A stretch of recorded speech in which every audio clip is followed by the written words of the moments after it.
اللہ اللہ اللہ اللہ۔ الحمد للہ رب العالمین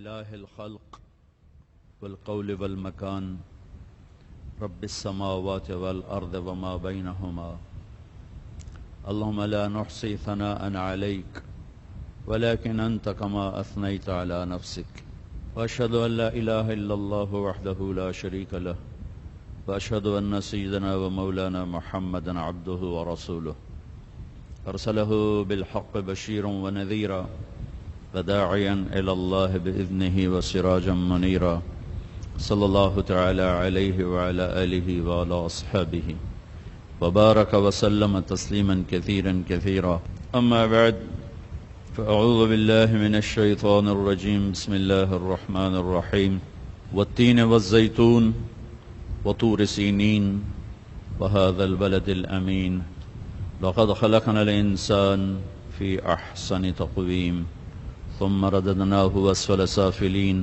إلا الذين آمنوا وعملوا الصالحات فلهم أجر غير ممنون فما يكذبك بعد بالدين أليس الله بأحكم الحاكمين وقال النبي صلى الله تعالى عليه وسلم داووا مرضاكم بالصدقة وحسنوا أموالكم بالزكاة واستقبلوا أموال البلاء بالدعاء وقال ابن مسعود رضي الله تعالى عنه لو صحت أبدانكم ومرضت قلوبكم لكنتم أهون على الله من الجعلان او كما قال صلی اللہ تعالی علیہ وسلم۔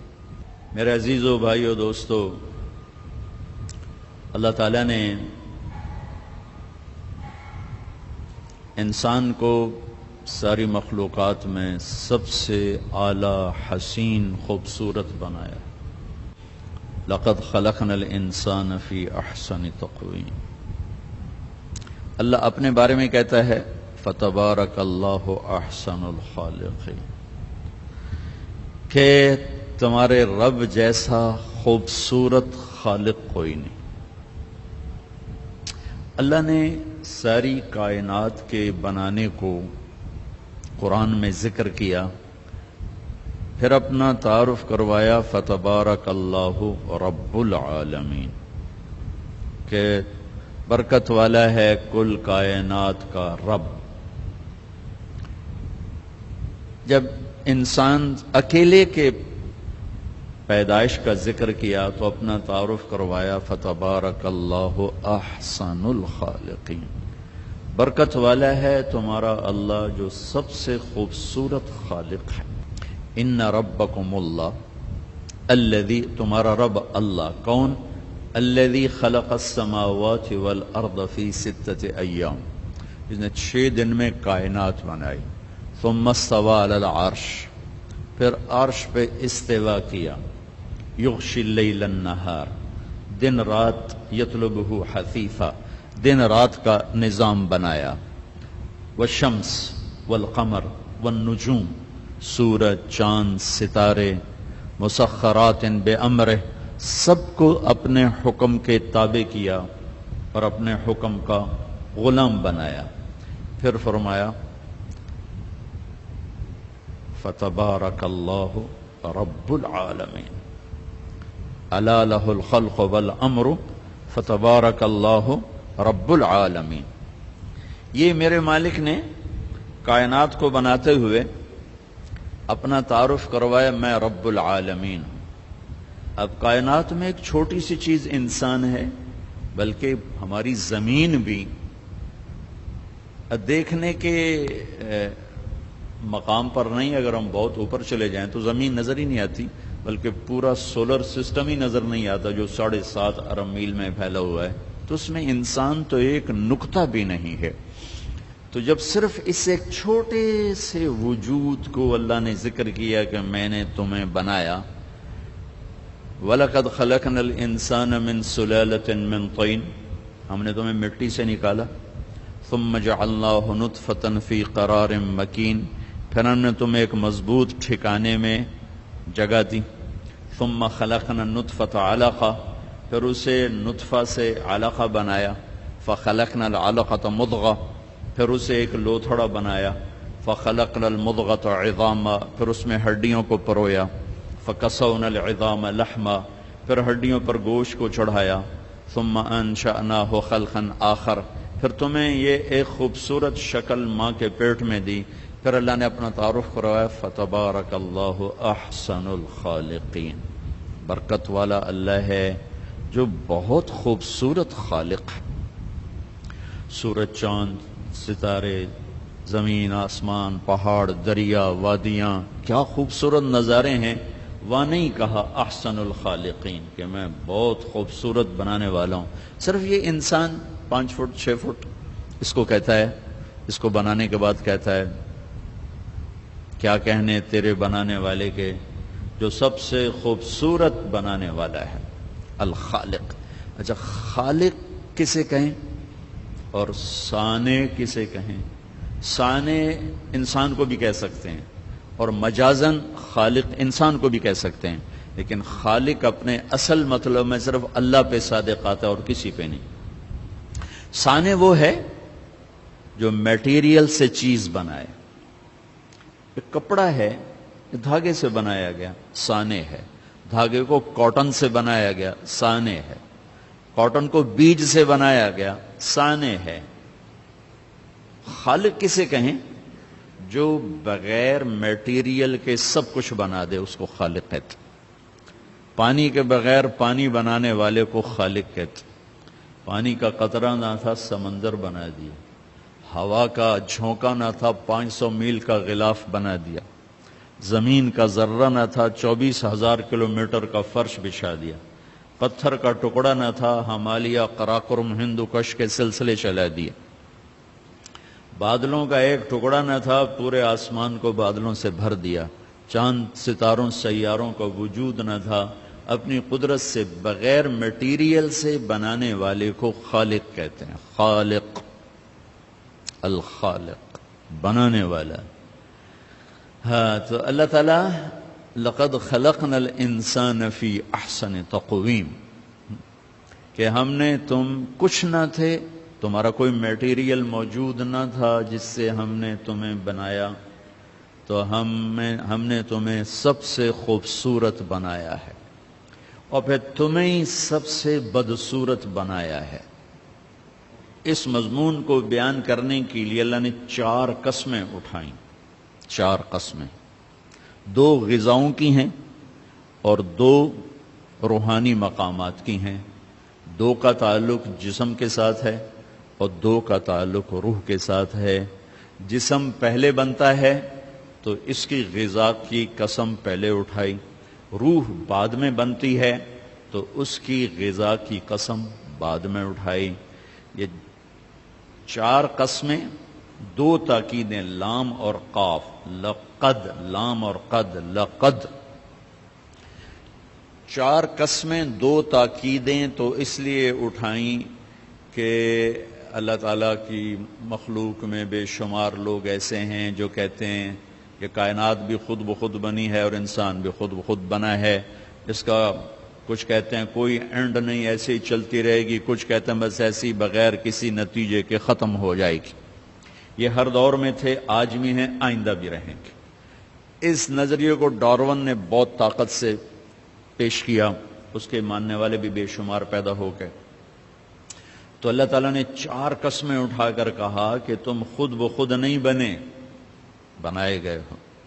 ہمارے شاعر اقبال رحمۃ اللہ علیہ، میں کہا ہمارے ان بچوں کو پتہ بھی نہیں ہوگا اقبال کون ہے۔ 96 میں انڈونیشیا گیا تو اس وقت وہاں عبوری حکومت تھی، اس کے صدر تھے جنرل حبیبی۔ ان سے ہمارے ساتھیوں کی ملاقات ہوئی تو وہ کہنے لگے کہ ہم نے اپنے ملک میں جو تحریک آزادی چلائی اس کی بیس 2 باتیں بنائیں۔ ایک آپ کے اقبال کی شاعری، اس کو ٹرانسلیٹ کروایا اپنی زبان میں، اور ایک آپ کے ایک لیڈر محمد علی جناح رحمۃ اللہ علیہما کی ایک تقاریر، ان کو ہم نے اپنی زبان میں ٹرانسلیٹ کروا کر اپنے نوجوانوں کو بیان کر کے ہم نے ابھارا. میں کہا ہمارے نوجوانوں کو پتہ ہی کوئی نہیں اقبال کون ہے، محمد علی جناح کون ہے. وہ تو بس پیسہ ہی چاہیے. بس بڑا ڈاکٹر وہ ہے جس کا کلینک بڑا ہو، جس کا ہاسپٹل چل جائے، جو زاہد کی طرح پرنسپل بن جائے، وہ بڑا ڈاکٹر ہے. جس کی نہ چلے وہ چھوٹا ڈاکٹر ہے، جس کی پریکٹس نہ چلے وہ چھوٹا ڈاکٹر ہے، جس کی چل جائے وہ بڑا ڈاکٹر ہے. ہمارے شاعر اقبال نے کہا ہیچ چیزے خود بخود چیزے نشد، ہیچ آہن خنجرے تیغے نشد، ہیچ حلوہ ای نشد استاز کار، تا غلام شکر ریزے نشد، مولوی ہرگز نشد مولا روم، تا غلام شمس تبریزے نشد. کیا خوبصورت. اب تو ہمارے یہاں فارسی سمجھی نہیں جاتی، ہمارے اب مدارس میں بھی نہیں پڑھائی جاتی. آج سے 50 سال پہلے فارسی بہت زیادہ لکھی پڑھی جاتی تھی. فرماتے ہیں کوئی چیز خود بخود چیز نہیں بنتی، کوئی لوہا پڑے پڑے تلوار نہیں بنتا کہ 10 ملین سال گزرنے کے بعد لوہا خود بخود خنجر بن گیا، چھری بن گیا، تلوار بن گیا. کوئی آتا ہے جو اسے ڈھالتا ہے، پگھلاتا ہے اور بناتا ہے. پیدائشی طور پر کوئی ڈاکٹر نہیں ہوتا، وہ سیکھتا ہے تو ڈاکٹر بنتا ہے. پیدائشی طور پر کوئی حلوائی نہیں ہوتا، وہ سیکھتا ہے تو لڈو بنانا جانتا ہے. اور مولوی روم، مولانا روم نہ بنتا کبھی بھی اگر شمس تبریز کے ہاتھوں میں ہاتھ نہ دیتا. اللہ اللہ اللہ اللہ اللہ اللہ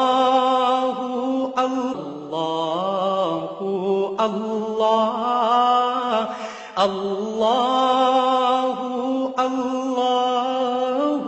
اللہ اللہ اللہ. مجھے اس شعر کا بڑا مزہ آ رہا ہے کہ میں ابھی ترکی سے آ رہا ہوں. ترکی انگلینڈ ہماری جماعت گئی تھی تو میں قونیہ گیا. وہاں ہماری تشکیل نہیں تھی لیکن میں نے کہا وہاں مولانا روم کے دربار پہ حاضری دینی. تو وہاں سے 900 کلومیٹر دور تھا تو ہم فلائٹ لے کر گئے. میں حیران، دنیا میں پہلا مزار دیکھا جہاں ٹکٹ لگا ہوا تھا. 20 لیرہ. 20 لیرہ کا مطلب کوئی 900 روپیہ، 45 روپے کا لیرہ تھا بھی جب ہم گئے. تو دنیا کا واحد دربار دیکھا، مزار دیکھا جہاں ٹکٹ لگا ہوا تھا. اتنے لوگ آتے ہیں اور حیرت کی بات ہے کہ غیر مسلم زیادہ تھے، مسلمان کم تھے. عورتیں، مرد، اور وہاں کھڑے ہوتے ہیں. باقاعدہ ان کی ڈیوٹی ہے کہ وہ، چونکہ ہمارے مغرب کی عورتیں ہوتی ہیں بیچاری، بہت مختصر لباس ہوتا ہے تو ان کو وہ دیتی ہیں، پورا عبایا دیتے ہیں. وہ عبایا پہن کے جاتی ہیں، سر سکارف پہن کے جاتی ہیں، پھر دوسری طرف سے نکلتی ہیں تو اتار کے ان کے حوالے کر دیتی ہیں. تو انہوں نے، ترکی والوں نے اچھی خاصی کمائی بنائی ہوئی ہے. تو وہاں حاضری ہوئی تو مجھے یہ شعر یاد. شمس تبریز بھی ساتھ ہی، ان کی قبر ساتھ ہے، وہاں بھی ہمیں لے گئے. مولانا روم بڑے علم والے تھے لیکن وہی خشک علم تھا جس میں کوئی معرفت کی چاشنی نہیں تھی، سوز و ساز نہیں تھا، سوز و گداز نہیں تھا، عشق و محبت نہیں تھی، خالی قیل و قال تھا. جیسے آج قیل و قال نے ہمیں توڑ کے رکھ دیا. مسجد سے بھی نفرت کی وہ ہوا چلی کہ فرقہ واریت کی آگ ایسی بھڑکی کہ روزانہ لاشیں گر رہے ہیں. نہ مارنے والے کو پتا ہے میں کیا کر رہا ہوں، نہ مرنے والے کو پتا ہے مجھے کیوں مارا جا رہا ہے. اور اس کے پیچھے ممبر پر بیٹھنے والے کو اللہ کا نہیں پتا، اس کے اللہ کا رسول کا نہیں پتا. اس نے، اور خاص طور پر میرے بر صغیر میں اتنی نفرت ہے کہ ایک دوسرے کو سلام بھی نہیں کرتے، مصافحہ بھی نہیں کرتے، ایک دوسرے کے پیچھے نماز بھی نہیں پڑھتے. انتہا ہو گئی ہے نفرت کی. تو مولانا روم بھی کچھ ایسے ہی تھے، مطلب ایسے سمراج یعنی کوئی فرقہ وادیت والے تھے، سر منطق فلسفہ کے بادشاہ تھے. تو مسجد میں حوض کے کنارے بیٹھے ہوئے درس دے رہے تھے اور ان کی کتابوں کا ڈھیر، کلمی کتابیں، وہ سامنے رکھا ہوا تھا. تو شمس تبریز آ گیا ننگے پاؤں، دیہاتی شکل، لگتا تھا یہ تو کوئی ان پڑھ جٹ آدمی. تو آ کر انہوں نے بڑے بھول پن سے کہا مولوی صاحب این چیست، یہ کیا ہے؟ تو مولانا روم نے یوں دیکھا تو بڑے تکبر سے کہا این است کہ تو نمی دانی، بھائی یہ وہ ہے جو تو نہیں جانتا، تو چٹا ان پڑھ، میں تجھے کیا بتاؤں یہ کیا ہے۔ وہ ایک دم آگے بڑھے، وہ کتابوں کو جو یوں دھکا دیا وہ ساری حوض میں جا گری۔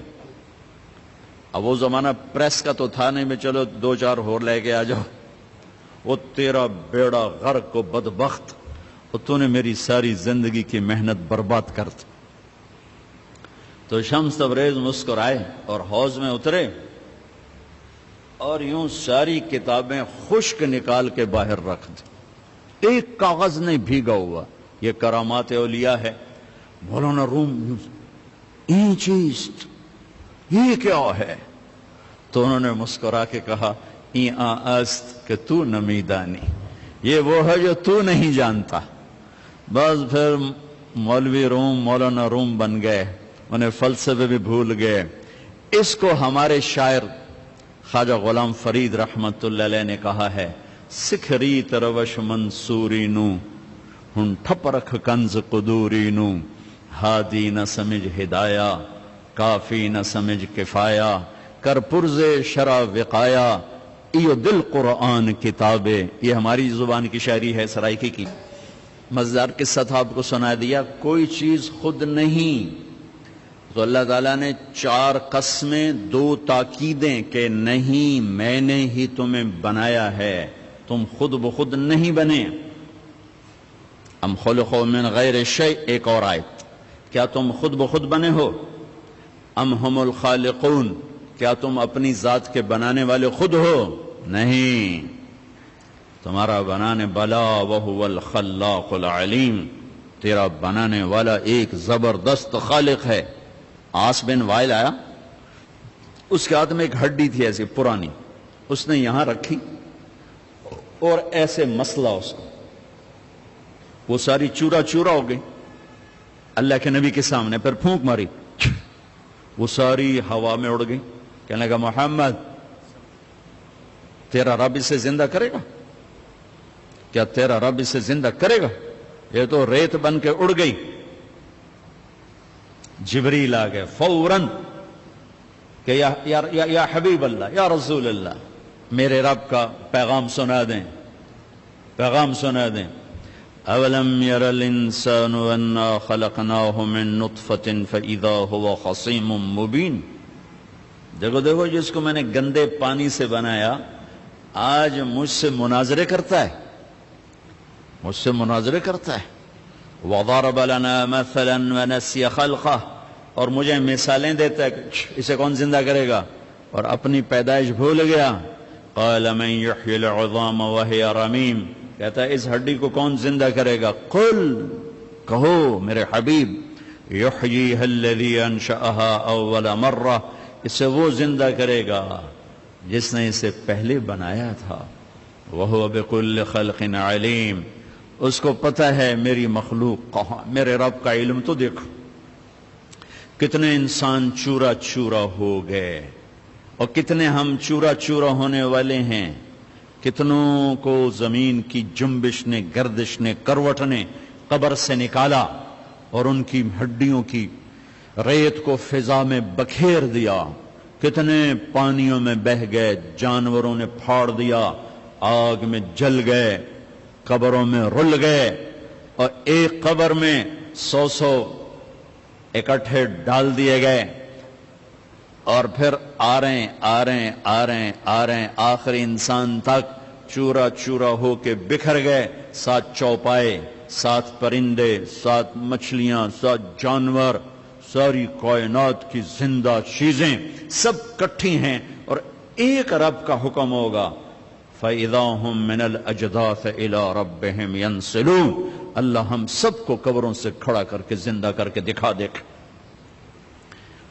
ہاں، مجھ سے کہتا ہے زندہ کون کرے گا؟ آپ اسے کہیں جس نے یہ کچھ نہیں تھا اور اسے بنایا تھا وہی زندہ کرے گا۔ تو اللہ تعالیٰ نے انسانی تخلیق میں 4 چیزوں کا ذکر کیا ہے۔ 2 غذائیں ہیں، 2 روحانی مقامات ہیں۔ غذاؤں کا تعلق جسم سے ہے، یہ میڈیکل سائنس ہے، اور مقامات کا تعلق روح سے ہے، یہ اسپرچول سائنس ہے۔ یہ دو چیزیں جس مرد عورت میں صحیح ہوں گی وہ خوبصورت انسان ہوگا، فی احسن تقویم۔ اگر یہ نہیں ہوں گی تو وہ اس احسن تقویم کی چوکٹ سے نکل جائے گا۔ یہ پہلی دو چیزیں، یہ علم طب ہے جو اللہ آپ کو دے رہا ہے، جو آپ کو دیا گیا ہے، جس کو آپ لے رہے ہیں، اور زندگی بھر یہ یاد رکھیں، جب تک اپنے آپ کو جاہل سمجھیں گے اللہ علم دیتا رہے گا، اور جب تک خدمت کے جذبے سے چلیں گے اللہ علم دیتا رہے گا۔ جب آپ کاروباری بن گئے تو پھر آپ ایک بے رحم تاجر ہوں گے، آپ طبیب نہیں ہوں گے۔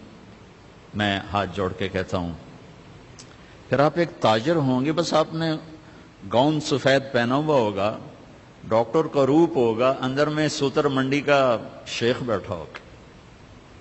علم اسے ملتا ہے جو اوروں کی ہمدردی رکھتا ہے، وہ کاروباری بن جائے۔ میں بہت رویا کرتا ہوں، میرا بھائی بھی ڈاکٹر ہے، یہ میرا ساتھی، ہم گورنمنٹ کالج لاہور میں اکٹھے تھے، یہ پرنسپل بن گیا، میں مولوی بن گیا، مقدر کی بات ہے۔ تو میرا بھائی بھی چھوٹا ہارٹ اسپیشلسٹ ہے، بہت اچھا ڈاکٹر ہے۔ جس دیش میں مظلوم وکیل کے پاس جائے تو وکیل اس سے گاہک تصور کر کے ڈیل کر رہا ہو کہ میرا گاہک آ گیا، میرا گاہک آ گیا، اور مریض تڑپتا ہوا ڈاکٹر کے پاس جائے اور ڈاکٹر کہے گاہک آ گیا، کسٹمر آ گیا، پھر وہ اپنی فیس بھی الگ لے اور لیبارٹریوں کو ٹیسٹ کروانے کے لیے جو نسخے بھیجے تو اس کے پیسے بھی الگ لے، پھر کمپنیاں اس کو خرید کر 5 روپے کی بجائے 50 روپے کی گولی لکھوائیں اور وہ ادھر سے بھی لے، تو میں ہاتھ باندھ کے کہتا ہوں وہ ڈاکٹر نہیں ہے، تاجر ہے۔ گاؤن سے کیا ہوتا ہے یا کلینک سے کیا ہوتا ہے؟ ایک نے سوتر منڈی میں دکان کھول لی، ایک نے ڈاکٹر کا بورڈ لگا کے کلینک بنا لیا، دونوں ہی تاجر ہیں۔ ایک نے ہائی کورٹ سپریم کورٹ کا وکیل کا پھٹا لگایا، تاجر ہیں، تاجر ہیں۔ علم کا موضوع کبھی بھی پیسہ بنانا نہیں رہا، علم کا موضوع کبھی بھی پیسہ بنانا نہیں رہا۔ پیسہ تو ضرورت کے لیے کمایا جاتا ہے، نہ کہ حرص و ہوس۔ حرص و ہوس کی تو انتہا کوئی، تو کہ حرص و ہوس کو چھوڑ میاں، مت دیس بدیس پھرے مارا، قزاق اجل کا لوٹے ہے، دن رات بجا کر نقارا۔ قزاق ڈاکو، اجل موت، موت کا ڈاکو لوٹے ہے، دن رات بجا کر نقارا۔ کیا بدیا بھینسا بیل شتر، کیا گونی پلہ سربھارا، کیا گیہوں چاول موٹھ مٹر، کیا آگ دھواں اور انگارا، سب ٹھاٹھ پڑا رہ جائے گا جب لاد چلے گا بنجارا۔ اٹھتے جنازے دیکھو کہ اب ڈاکٹر صاحب یہ پیسہ اب کہاں جائے گا، جو ساری زندگی آپ مریضوں کو گاہک ڈیل کرتے رہے۔ وکیل صاحب یہ پیسہ اب کیا کرو گے کہ مظلوم کی آہوں نے تیرے دل کو نہ پگھلایا، تو اسے بھی ایز اے کسٹمر ہی ڈیل کرتا رہا۔ اور تاجر صاحب تو جو کھوٹ بددیانتی خیانت سے پیسہ اکٹھا کر کے گیا، آج اللہ کو کیا منہ دکھائے گا؟ تیری اولاد تو فاتحہ پڑھنے بھی نہیں آئے گی، جس کے لیے تو نے یہ سب کچھ فراڈ کیے انہیں پتہ ہی کوئی نہیں۔ ہائے رب ذوالجلال کی قسم، بڑا زوال ہے، بہت خوفناک زوال۔ بجلی کوئی نہیں، یہ کوئی بڑا زوال نہیں ہے۔ گیس کوئی نہیں، یہ کوئی بڑا زوال نہیں ہے۔ میرے دیش سے اخلاق مٹ گئے ہیں، یہ بہت بڑا زوال ہے، بہت بڑا اور میرے عزیزو، قوموں کی تباہی کا تعلق چیزوں کی کمی سے نہیں، قوموں کی تباہی اس وقت ہوتی ہے جب کردار ختم ہو جاتے۔ جب کردار ختم ہوتے ہیں تو قومیں زوال کا شکار ہو جاتی۔ اللہ اللہ اللہ اللہ اللہ اللہ۔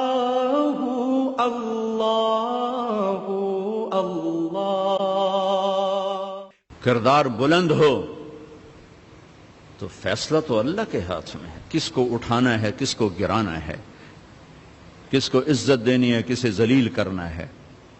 میرے نبی پاک صلی اللہ علیہ وسلم نبی پیدائشی نبی ہوتا ہے، اعلان کسی وقت میں جا کے ہوتا ہے، اور میرے نبی کے نبوت کے اعلان سے پہلے ہی آپ کی دو صفتیں سورج کی طرح روشن ہوئیں، صادق امین، سچے ہیں، امانت دار ہیں۔ جب حجر اسود کو رکھنے کا موقع آیا، بیت اللہ گرایا، اٹھایا، حجر اسود رکھنے کے لیے ہر قبیلہ ہم رکھیں گے، تلواریں نکل آئیں، پھر سارے جمع ہوئے کہ یہ کیا ہو گیا؟ اچھا بھئی ایسا کرو، صبح بیٹھو، سب سے پہلے جو حرم میں داخل ہوگا اس کو ہم اپنا بنا لیں گے قاضی، فیصل۔ سارے قبائل کے سردار حرم میں اکٹھے ہو گئے، سب سے پہلے اللہ کے حبیب حرم میں داخل ہوئے تو قریش کہنے لگے وہ صادق آ گیا، امین آ گیا۔ یہ نہیں کہا محمد آ گیا صلی اللہ علیہ وسلم، وہ صادق آ گیا، امین آ گیا، اب فیصلہ صحیح ہوگا۔ تو آپ نے چادر بچھائی، وہاں اس پر حجر اسود رکھا، سارے قبیلے کے سرداروں سے فرمائے چادر اٹھاؤ بھائی، سب نے مل کر چادر کو اٹھایا۔ جب وہ حجر اسود کی جگہ کے قریب پتھر پہنچ گیا تو آپ نے اپنے ہاتھوں سے اٹھا کر اور اسے وہاں دیوار میں فٹ کر دیا۔ سچائی اور امانت میرے نبی کی نبوت کے اعلان سے پہلے مشہور ہو چکی ہے، اور پاکستان میں سچا ڈھونڈنے نکلوں تو پھر میرے پاؤں میں چھالے پڑ جائیں، میں سچا نہ دیکھ سکوں، سن میرے کان پک جائیں، میں سچ نہ سن سکوں، امانت دار ڈھونڈنے نکلوں کراچی سے پشاور تک تو میری اکھیاں ترس جائیں، میری ہڈیاں شل ہو جائیں، میرا وجود ٹکڑے ٹکڑے ہو جائے، اور میں سندھ میں، بلوچستان میں، پنجاب میں، سرحد میں نہ سچا ڈھونڈ پاؤں، نہ سچی، نہ امانت والا ڈھونڈ پاؤں، نہ امانت والی، تو میں زوال کا رونا کیوں روں؟ میں تباہ، یہ پانی کیوں بپھرتے ہیں، ہوائیں کیوں پاگل ہوتی ہیں، بادل کیوں منہ زور ہو جاتے ہیں، بجلیاں کیوں کڑکتی ہیں، زمین کیوں کپ کپاتی ہے، پہاڑ کیوں لرزتے ہیں؟ یہ بجلی کی کمی سے نہیں، یہ روٹی کی کمی سے نہیں، یہ کردار جب بگڑتے ہیں تو ساری کائنات دیوانہ وار ٹوٹ پڑتی ہے۔ جب کردار بنتے ہیں تو ہوائیں بوسہ لے کے گزرتی ہیں، ہوائیں تمہیں جن ہونٹوں سے سچ نکلتا ہے ان ہونٹوں کا فرشتے بھی بوسہ لیتے ہیں، اور ہوائیں بھی بوسہ لیتی ہیں، سورج کی شعائیں پڑتی ہیں تو بوسہ لیتی ہیں، چاند تاروں کی کرنیں پڑتی ہیں تو بوسہ لیتی ہیں، درختوں کے پاس سے گزرو تو دعا دیتے ہیں، زمین پہ پاؤں رکھو تو ٹھنڈی ہو جاتی ہے، سجدے میں سر رکھو تو تحت الثری تک نورانی اور روشن ہو جاتی ہے۔ لیکن میں 18 کروڑ میں 18,000 بھی سچے نہ پاؤں تو میں کدھر جاؤں، کہاں ٹکر ماروں؟ 1 لاکھ ڈاکٹروں میں 10 ڈاکٹر نہ ڈھونڈ سکوں، اور سب کاروباری دیکھوں، 1 لاکھ وکیلوں میں 10 وکیل نہ ملیں، سارے کاروباری فیصل آباد کے 8 بازاروں میں کوئی سچا نہ ملے، سب ڈنڈی مار رہے ہوں، تو بھائیو ہم پھر یہ رونا چھوڑ دیں کہ یہ کیا ہو رہا ہے، یہ ایسے ہی ہونا چاہیے۔ اور قوموں کو سازشوں سے کبھی کوئی نہیں گراتا، زوال شدہ قوموں کا یہ مرض ہے، جب وہ زوال کا شکار ہوتے ہیں تو کہتے ہیں امریکہ کی سازش ہے، یورپ کی سازش ہے، ہندو کی سازش ہے، یہودی کی سازش ہے، عیسائی کی سازش ہے۔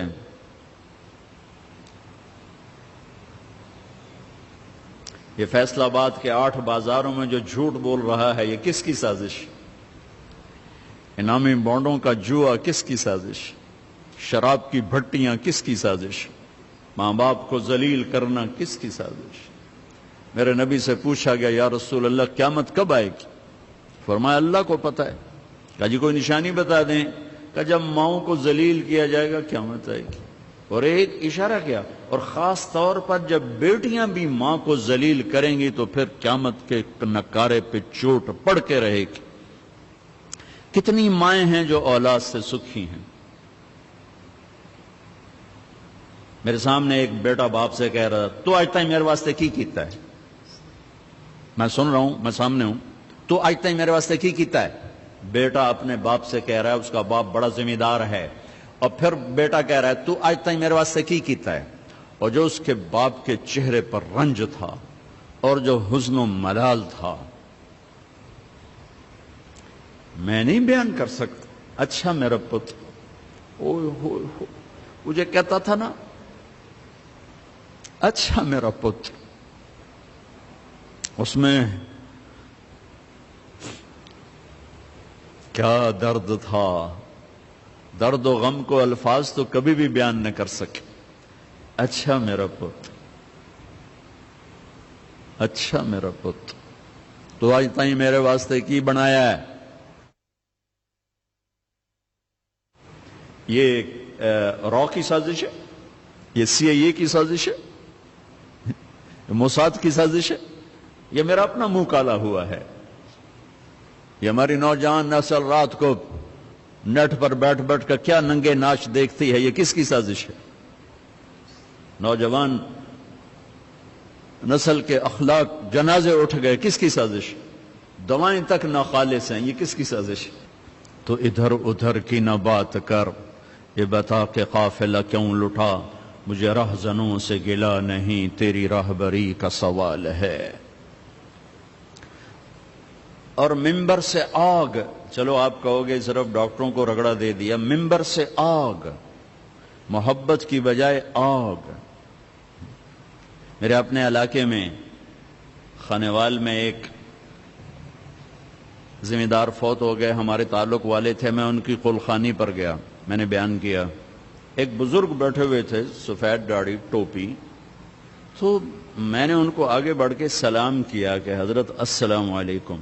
انہوں نے ہاتھ یہاں کر لیے اور بڑے زور سے سر کو جھٹک کر یوں کیا، پھر میں نے دوبارہ ہاتھ آگے کی، میں نے کہا حضرت السلام علیکم۔ انہوں نے پھر ہاتھ ایسے کر کے چھٹک کے۔ ان میں کس نے یہ نفرت کی آگ بھڑکائی؟ کسی ممبر سے، کسی مسجد سے جن پر علم کے ٹائٹل ہیں؟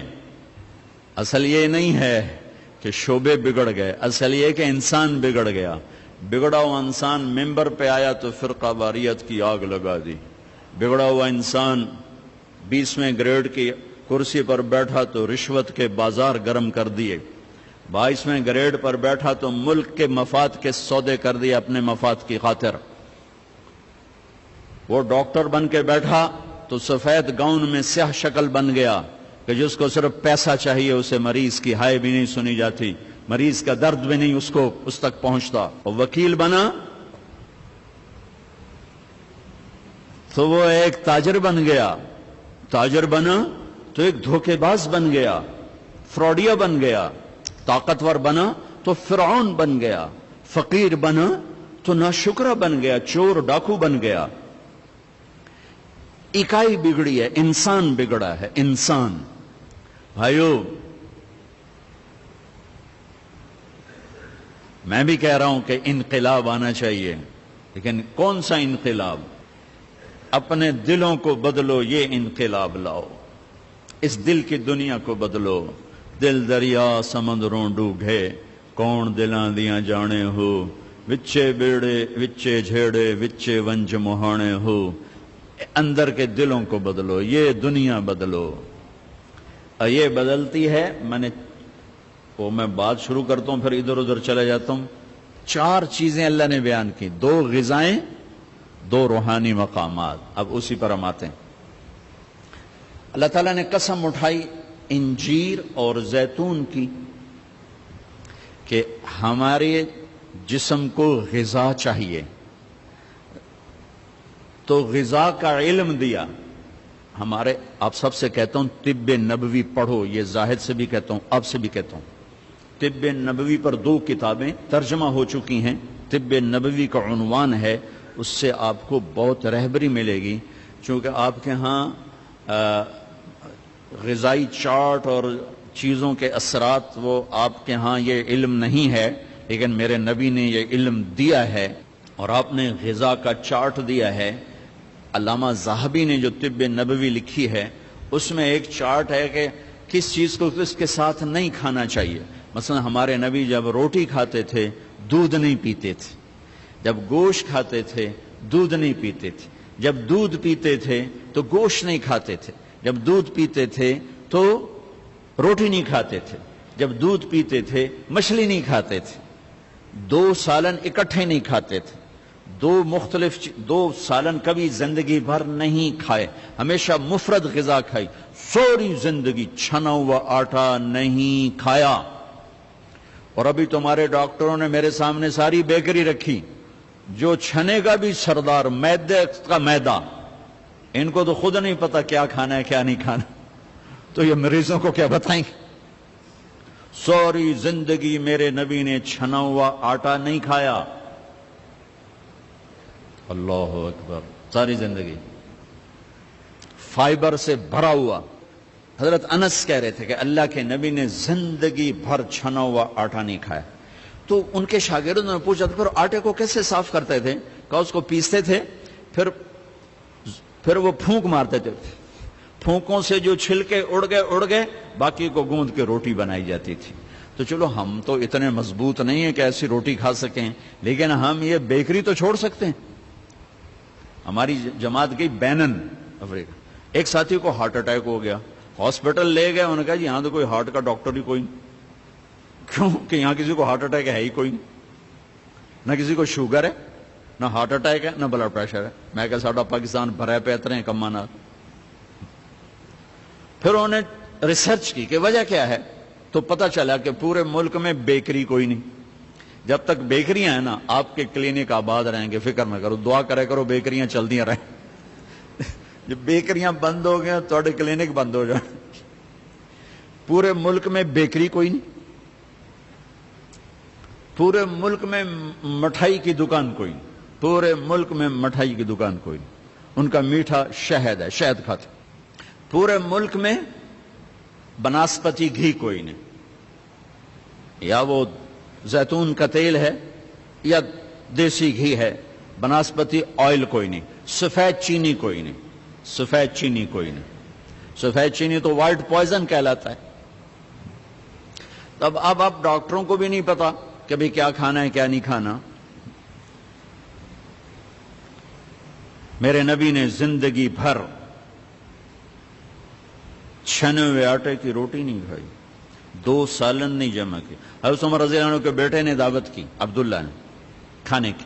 عمر تشریف لائے، پہلا لقمہ لیا، چھوڑ دیا. کہا بیٹا میں نہیں کھاتا. کہا ابا جی کیا ہوا؟ کہا یہ 2 سالن ہے. کہا کیسے؟ ایک ہی تو ہے، گوشت بنایا. کہا نہیں اس میں گھی ڈالا ہوا ہے. گھی الگ سالن ہے، گوشت الگ سالن ہے. اور اللہ کا نبی 2 سالن کبھی نہیں کھاتے تھے. اور اب یہ جو بوفوں میں آپ لوگ میں ڈاکٹروں کے تباہی پھر تو ایک پلیٹ ایسے لگتی جیسے اونٹ کا کوہان ہوتا، اٹھے گئی ہوندی. عبداللہ بن عمر کے پاس ایک حکیم آیا، کہ حضرت یہ آپ کی خدمت میں جوارش. کہا بھئی یہ کس لیے؟ کہا جی یہ ہاضمے دار ہے. تو وہ ہنس پڑے گا بیٹا 40 سال ہو گئے میں نے پیٹ بھر کے کبھی کھانا نہیں کھایا، تو مجھے اس کی کیا ضرورت ہے؟ یہ تو آج کے لوگ کھائیں جو بھوک سے بھی اوپر بڑھ کے کھاتے ہیں اور دن میں 6 دفعہ کھاتے ہیں. والتین والزیتون. ایک اور حدیث یاد آ گئی، ما ملأ آدمی وعاء شرا من بطنہ. سب سے بدترین برتن جسے انسان بھرتا ہے، سب سے بدترین برتن جسے انسان بھرتا ہے وہ اس کا پیٹ ہے. کفا لابن آدم لقیمات یقمن بہ صلبہ، اے آدم کی اولاد، تیری کمر سیدھی کرنے کے لیے چند لقمے کافی ہیں، اسے بھر نہیں۔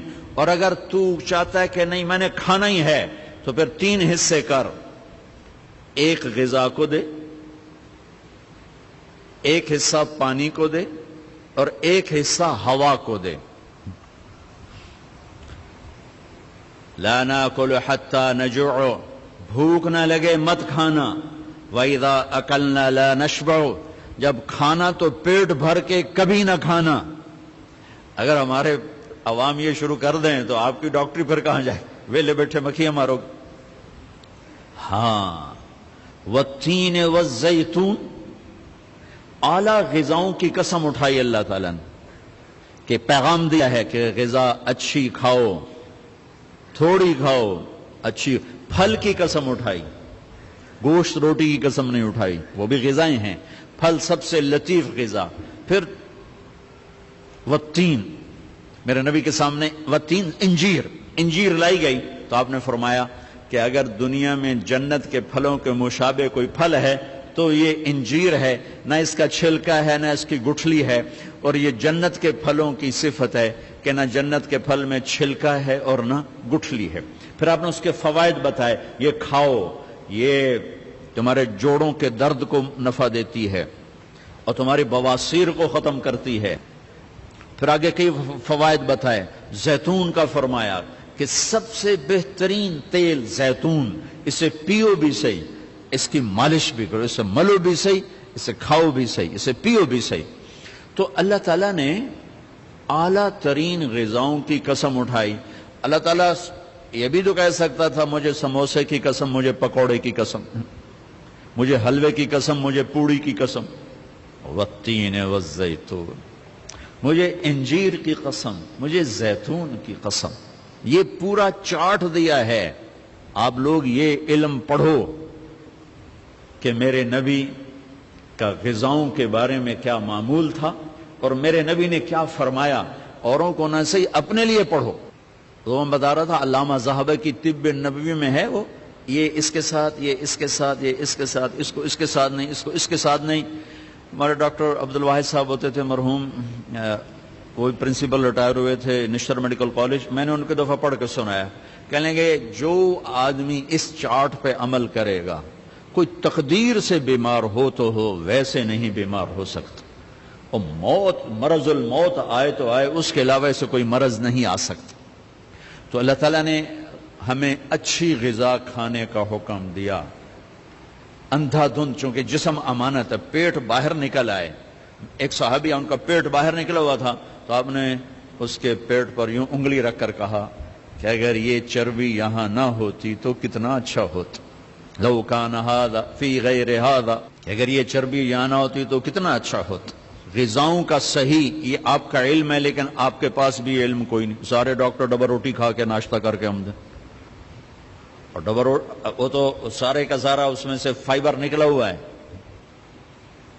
اس سے بہتر ہے آپ سادہ آٹے کی سادہ روٹی کھا کے آؤ، اور پھر 10 چیزیں ملا کے کھانا۔ پھر اللہ تعالیٰ نے دوسرا اصول بتایا، کلوا من الطیبات، حلال کھانا ہے، حرام نہیں کھانا، حلال کھانا ہے، حرام نہیں کھانا، حلال کمانا ہے، حرام نہیں کمانا، حلال ہمیشہ تھوڑا رہے گا، حرام ہمیشہ زیادہ رہے گا۔ قل لا يستوي الخبيث والطيب ولو اعجبك كثرة الخبيث، اس آیت میں اللہ تعالیٰ اشارہ فرما رہے ہیں کہ دیکھو حلال اور حرام برابر نہیں ہے، اگرچہ حرام کی کثرت تمہیں بہت اچھی لگے گی، اس آیت میں اشارہ ہے کہ حرام زیادہ رہے گا، حلال تھوڑا رہے گا۔ اللہ اللہ اللہ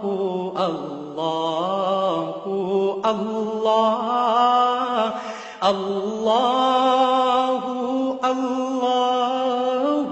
اللہ اللہ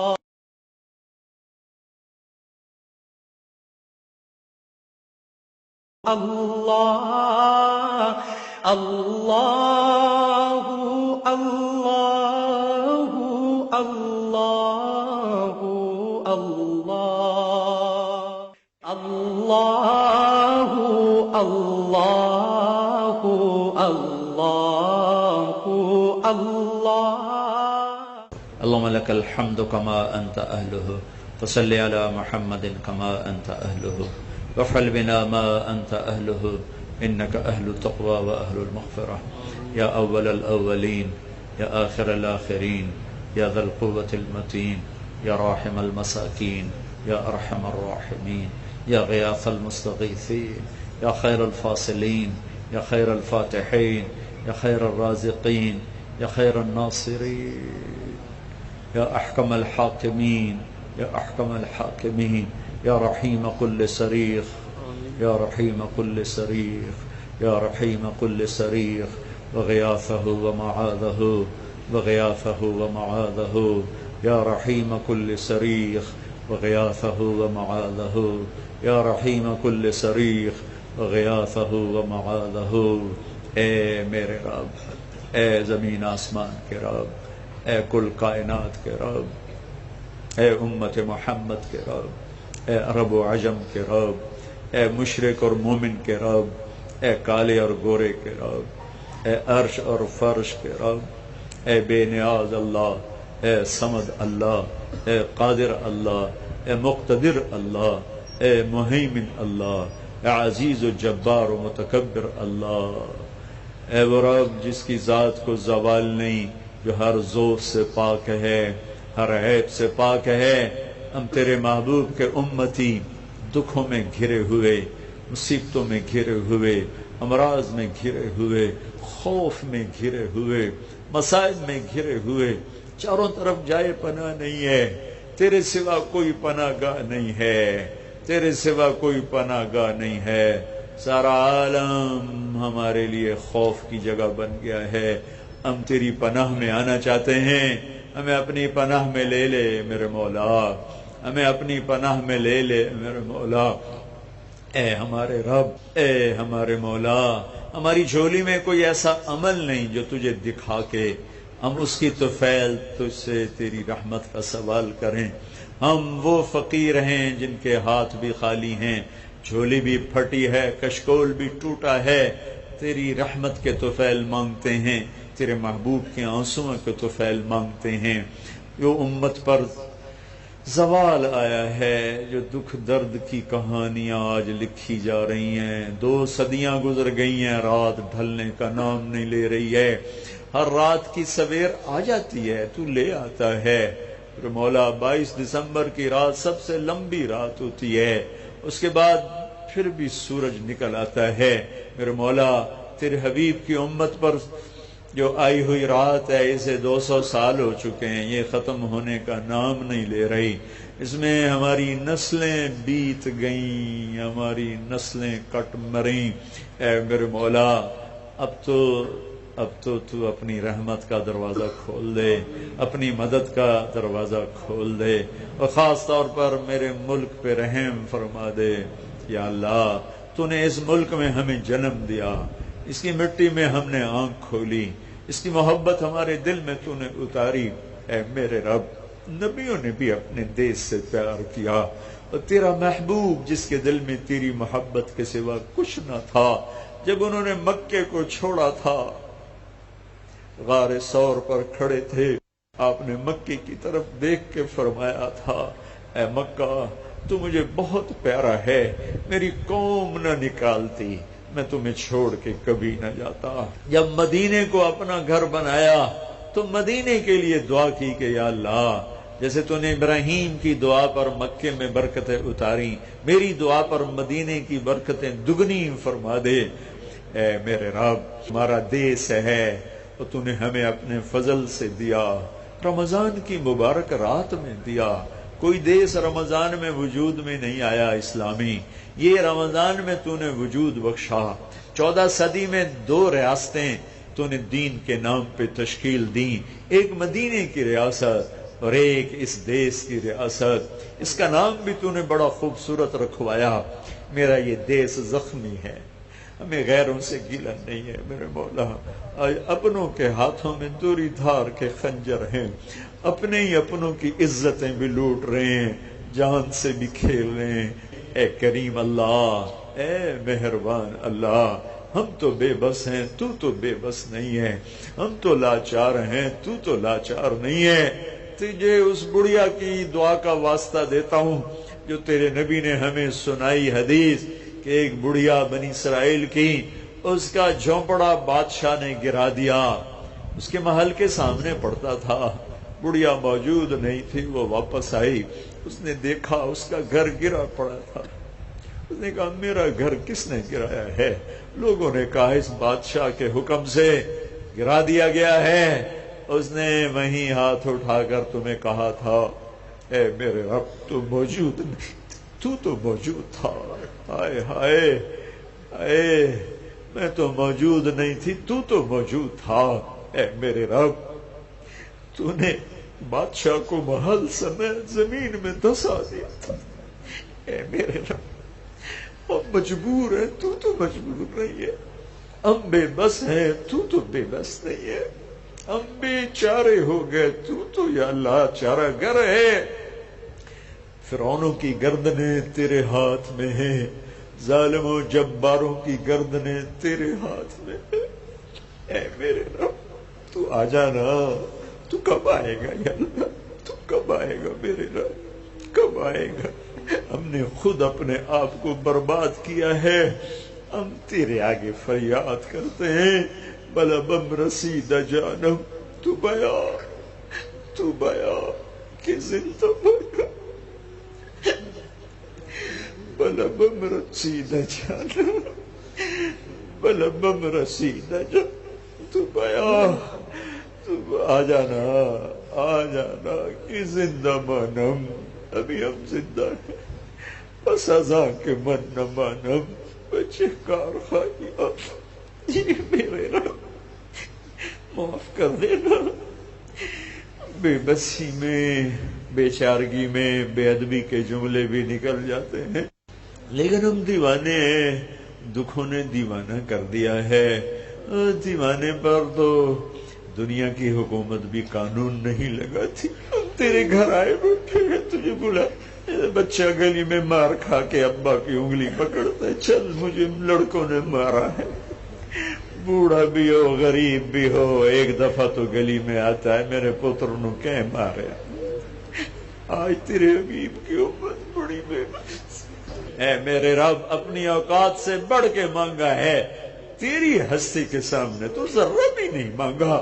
ہاں اپنی حیثیت سے بڑھ کے مانگا ہے، پر تو خود کہتا ہے جب مانگو تو اپنے آپ کو سامنے نہ رکھا کرو، میری ذات شان کو سامنے رکھو. تو ہم نے تیری شان کو سامنے رکھ کے مانگا ہے. تو دے دے، تیرا کرم ہوگا. تو نہ دے، ہم پھر بھی تیرے در پہ بیٹھے ہیں میرے مولا، یہیں سے ملے گا.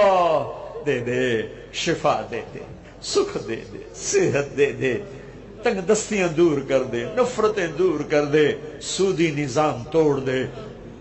اسلامی تجارت کو زندہ فرما، اسلامی نظام کو زندہ فرما. یا اللہ، یا اللہ، یا اللہ، یا اللہ، جو ایمان پہ چلے گئے ان کے درجے بلند فرما، ان کی قبریں ٹھنڈی فرما. جب ہم جا رہے ہو تو ہمیں مل کے خوش ہو رہا ہو، ہم تمہیں مل کے خوش ہو رہے ہوں. ہمیں موذی مرضوں سے بچا، دکھی موت سے بچا، دردوں والی موت سے بچا. یوں بلا جیسے مکھن سے بال نکلتا ہے. ہمارے بچوں کو صحت دے دے، ہماری بیویوں کو دے دے، چھوٹے بڑوں کو دے دے، ہمارے سارے جاننے والے نہ جاننے والے سب کو دے دے. اس مجمع میں جتنوں نے ہاتھ اٹھائے ہیں سب سے راضی ہو جا، سب سے راضی ہو جا. جہاں تک میری آواز جا رہی، جہاں تک لوگ مرد عورت سن رہے ہیں، سب سے راضی ہو جا، سب سے راضی ہو جا، سب سے راضی ہو جا. میرے دیس کو امن کا گہوارہ بنا دے، دیانتداری کا گہوارہ بنا دے، محبت کا گہوارہ بنا دے. رنجشیں مٹا دے، صوبوں کی نفرتیں مٹا دے، مذہب کی نفرت مٹا دے، قوموں کی نفرت مٹا دے، زبان کی نفرت مٹا دے. ہمارے سارے اس مجمع کو قبول فرما، جو جہاں سے آیا اس کا آنا قبول فرما. دنیا اور آخرت کی ہر خیر عطا فرما، ہر شر سے بچا. یا اللہ ان کے دلوں میں جو فریادیں دم توڑ رہی ہیں، تو سن رہا ہے، ان سب کی فریادوں کو عرشوں پہ اٹھا لے اور سب کے سینوں کو ٹھنڈا کر دے۔ ربنا آتنا فی الدنیا